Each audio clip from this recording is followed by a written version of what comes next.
Hello नमस्कार। आज मु बनाऊँगी मशरूम मसाला।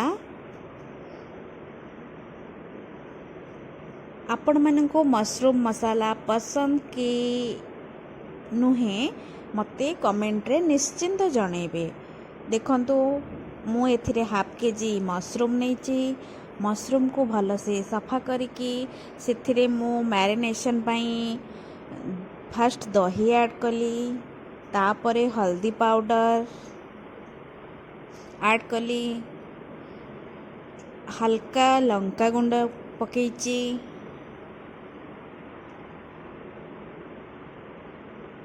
तापरे सेथिरे टिके धनिया पत्र ऐड कली,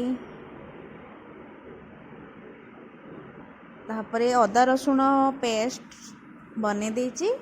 अदा रसुण पेस्ट को मु ऐड करुची।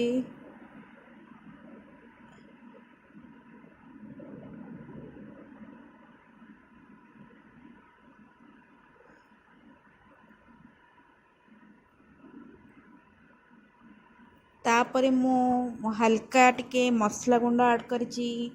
चिकन मसला हो मीट मसला हो आपण जहाँ भी ऐड करि परिबे।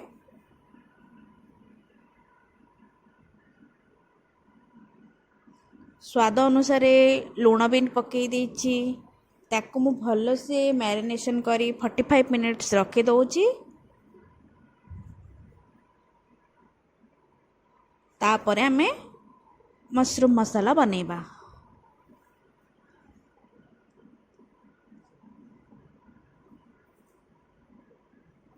भल से मैरिनेशन कले आपण जो जेकोसी भी आइटम बनातु ताको भल से मैरिनेशन कर जदि रखिथे ताले बहुत टेस्टी लगे।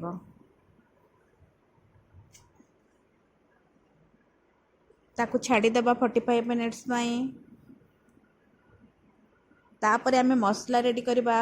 से मु नेची पियाज, कैप्सिकम, टमाटो, धनिया पत्र, लंका गुंड, कंचा लंका भी नेची।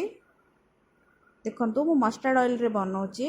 आपण जानले रिफाइन भी नहीं पारिबे। तेल गरम हो गला मु एबे सेथिरे पियाज ऐड करूची। पियाज को हमें भल से फ्राए करनबा।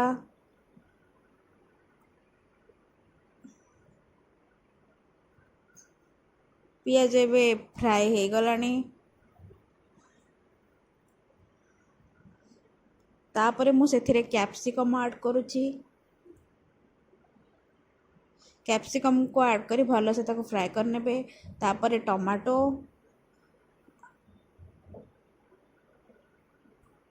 ऐड कली। ताको भल से मु टिके फ्राए कर दउची।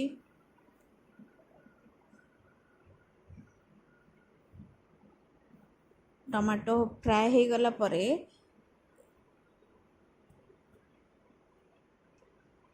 आपण जिते फ्राए करेंगे आ बहुत समय कषिबे। आपण जो भी करे बनातो बहुत टेस्ट लगे। जब मु स्वाद अनुसार लुण पकईदेली।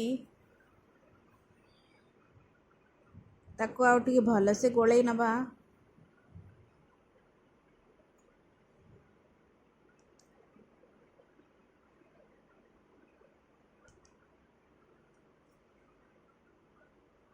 तापरे मु एथिरे मटन मसला पकईची। तापरे सेतळे जेहेतु मु लंका गुंड पकई देथिली सेथिपाई मु एबे हल्का टिके लंका गुंड पकईची। तापरे मैरिनेट करी रखिथिबा मशरूम को मु ताधरे ऐड कली।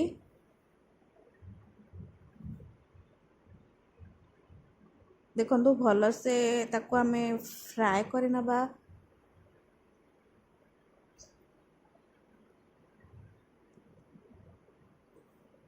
मशरूम मसाला मोर रेडी हो जाइए। मु याको रुटी सहित खाइबे। आपण चाहे राइस सहित भी खाई